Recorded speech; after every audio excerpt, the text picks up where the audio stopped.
भगवान अल्लाह, ईसा मसीह, ओंकार जैसे भगवान इस ब्रह्मांड में, इस धरती पर हैं?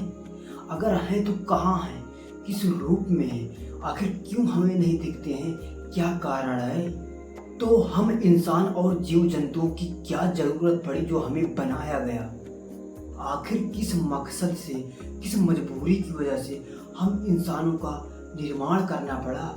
यार, ईश्वर अल्लाह तो सर्वशक्तिमान होते हैं, वो तो जो चाहे वो कर सकते हैं, वो तो तीनों लोकों के यार स्वामी हैं। आखिर इस ब्रह्मांड के स्वामी को, इस तीनों लोकों के स्वामी को क्या जरूरत पड़ी जो हम इंसानों और जीव जंतुओं का निर्माण करना पड़ा?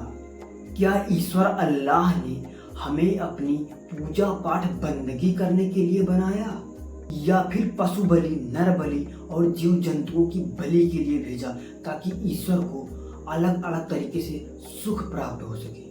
फिर अलग अलग जातियों में हमें हिंदू, मुस्लिम, सिख, ईसाई में बांटा गया ताकि ईश्वर को अलग अलग तरीके से सुख प्राप्त हो सके। तो आइए आज की इस वीडियो में हम इन्हीं सब टॉपिक पर बात करते हैं और सच जानने का प्रयास करते हैं। वीडियो स्टार्ट करने से पहले हम आपको थोड़ा सा पीछे लेकर चलते हैं, थोड़ा नहीं बल्कि बहुत ज़्यादा पीछे ले चलते हैं, लगभग 40 लाख हजार वर्ष पीछे लेकर चलते हैं और कहानी की स्टार्ट वहीं से करते हैं।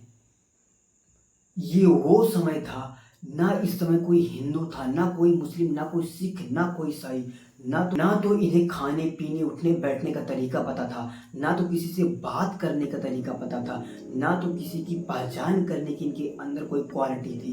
ये एकदम सही तरीके से, एकदम भरपूर तरीके से पूरा ये अज्ञान थे।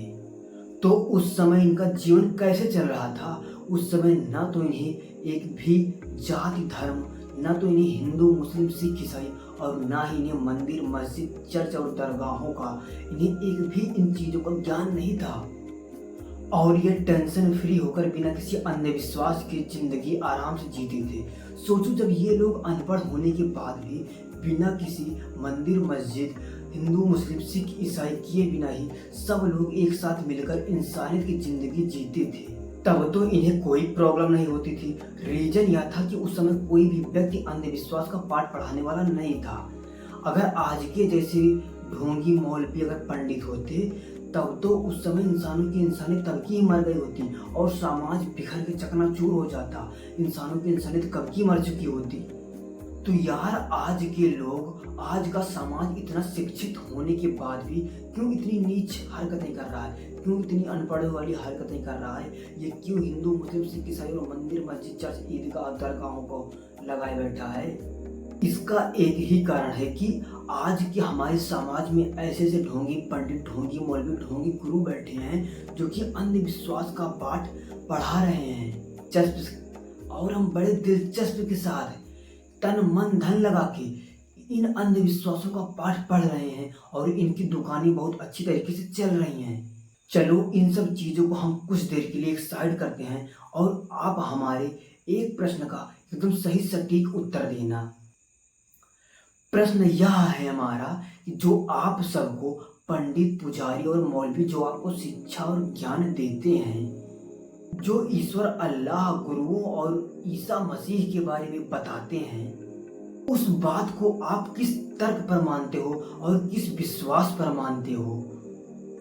क्या कोई प्रूफ और प्रमाण देते हैं? क्या कभी मिलने और मिलाने की बात करते हैं? क्या उनसे उस ईश्वर की बात होती है? उत्तर है नहीं, क्योंकि इसका कारण यह है क्योंकि जो पंडित, पुजारी और मौलवी, जो गुरु तुम्हें ज्ञान देते हैं, उन्हें खुद ही नहीं पता होता है कि ये सब भी संभव नाम की चीज है। नहीं तो क्या आप सभी ने कभी एक बात नोटिस की है कि जो हमें वो ज्ञान दे रहे हैं, क्या कोई सिद्धि प्राप्त की है जो हमें ज्ञान दे रहे हैं, या फिर उनका उस ईश्वर से, उस अल्लाह से सीधा उनका संपर्क है जो हमें ज्ञान देते हैं? इसका भी उत्तर है नहीं। वो केवल हमें वही ज्ञान, वही शिक्षा देते हैं जो वो रामायण, गीता, पुराण और कुरान, बाइबल जैसे ग्रंथों से प्राप्त किए होते हैं। अब सवाल यह भी उठता है कि हम कैसे माने, कैसे विश्वास करें कि रामायण, गीता, पुराण, कुरान, बाइबल ये सब ईश्वर अल्लाह भगवान के मार्गदर्शक हैं। का भी एग्जाम्पल हमारे पास बहुत गजब तरीके से है। अभी आपको पता होगा, हमारे देश में 2-4 साल पहले बहुत सारे ढोंगी बाबाओं ने अपना परचम लहराया हुआ था और खुद को भगवान का दर्जा दिया हुआ था। और इन ढोंगी बाबाओं के साथ बहुत सारे लाखों की संख्या में लोग जुड़ते गए और कुछ ने तो इन्हें भगवान का दर्जा भी दे दिया था और इनकी फोटो और तस्वीरों को घरों मंदिरों में लगा के जगह जगह पर इनकी पूजा पाठ करना भी स्टार्ट कर दिए थे। कुछ तो इनके नाम की माला और कंठी का जाप भी करने लगे थे। लेकिन जैसे ही इन ढोंगी बाबाओं की काली करतूतें सबके सामने आती हैं, इनका भंडाफोड़ हो जाता है और इन्हें सलाखों के अंदर कर दिया जाता है।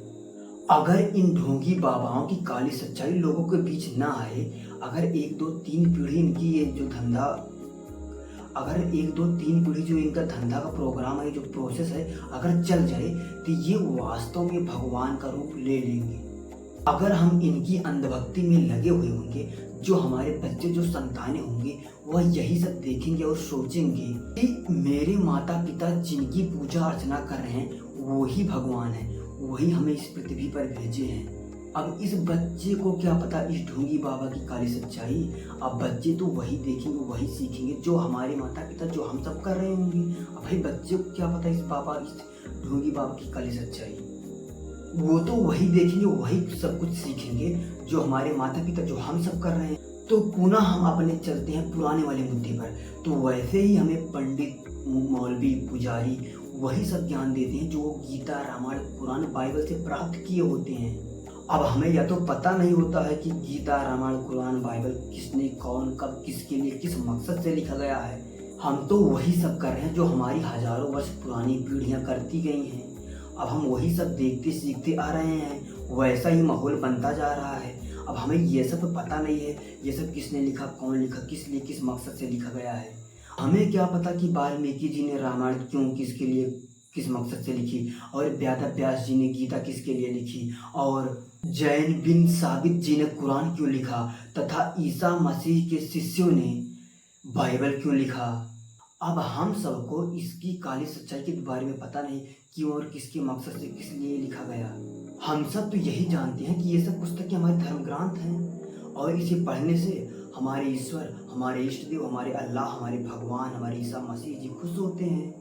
कि और कुछ जानते हो, शायद नहीं जानते होंगे और ना तो जानने की कभी कोशिश ही किए होंगे, क्योंकि विश्वास है कि काफ़ी सालों से, काफ़ी सदियों से यह सब ग्रंथ, यह सब पुस्तकें हमारे परिवार के लोग, हमारे गांव देश के लोग, हमारा समाज यही सब पढ़ते आ रहा है और हमारे इष्ट देव इसी सबसे प्रसन्न होते हैं, इसी सबसे खुश होते हैं। ये सब पुस्तकें हमारे धर्म ग्रंथ हैं।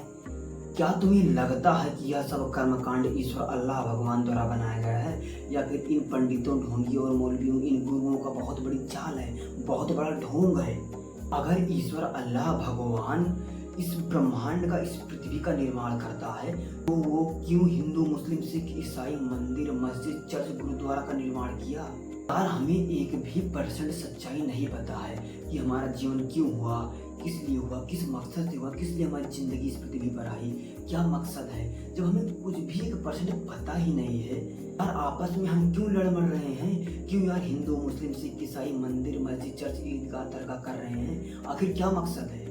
जब यार हम सबको 1% भी सच्चाई पता ही नहीं है, यार हमें ही नहीं मेरे भाई, आपको भी मैं बता रहा हूँ, कितने भी बड़े बड़े पंडित मौलवी कोई भी आ जाए मेरे भाई, शायद नहीं पता होगा। तो मेरे भाई यार और पंडितों और मौलवियों को यार काम है कि वो अपनी दुकान चलाएं यार। तो मेरे भाई हम सब क्यों यार आपस में मंदिर, मस्जिद, हिंदू मुस्लिम के लिए लड़ रहे हैं यार?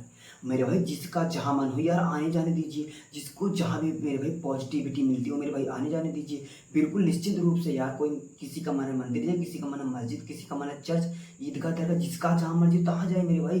क्यों लड़ मर रहे हैं यार? हमें जब 1 भी % किसी भी कोई भी सच्चाई किसी भी तर्क पे नहीं पता मेरे भाई, तो क्यों हम आपस में यार लड़े मरे, आपस में कटे मरे? इन्हीं यार ढोंगी बाबाओं के कहने पर, इन्हें ढोंगी मौलवियों के कहने पर, इन नेताओं, भ्रष्ट नेताओं, चोर नेताओं के कहने पर मेरे भाई, जब हमें 1 भी % कोई भी कुछ भी नॉलेज ही नहीं है, तो मेरे भाई जिसका जहाँ मर्जी, जहाँ जिसे सुकून मिले, जहाँ जिसे अच्छा लगे उसे आने जाने दीजिए मेरे भाई। आपस में मत लड़ो मेरे भाई, क्योंकि ना तुम्हें 1% सच्चाई पता है ना हमें पता है। तो मेरे भाई ये सब मत करो, जिसे जहाँ मर्जी हो आने जाने दीजिए मेरे भाई।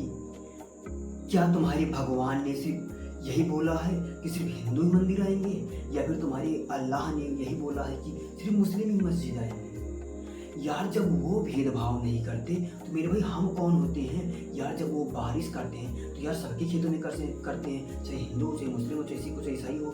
जब यार वो सबके लिए समान दिन रात करते हैं, सबके लिए समान बारिश करते हैं, सबके लिए समान सब कुछ हवा चलाते हैं, सब कुछ करते हैं, जितना भी जो कुछ होता है इस ब्रह्मांड, इस प्रकृति में, सबके लिए अब समान बराबर करते हैं। तो मेरे भाई हम सब इंसान की क्या औकात, जो हम भेदभाव मंदिर मस्जिद और हिंदू मुस्लिम सिख ईसाई कर रहे हैं, हमारी क्या औकात है? हम कौन होते हैं भेदभाव करने वाले यार? और हम कौन होते हैं यार एक दूसरे को रोकने वाले?